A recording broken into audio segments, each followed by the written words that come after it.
Let's make masala malai paneer today. To a vessel, add half a liter of milk.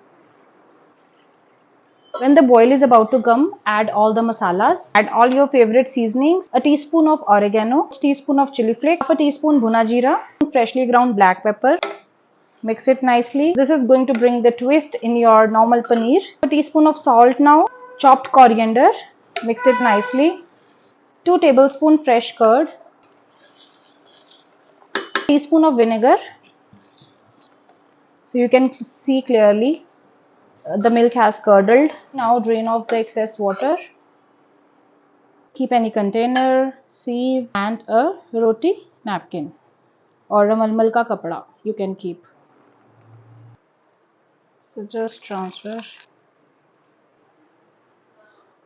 Wrap it like this and squeeze the excess water.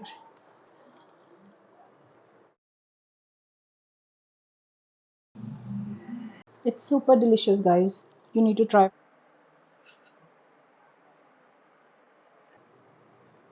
So do try this recipe and enjoy.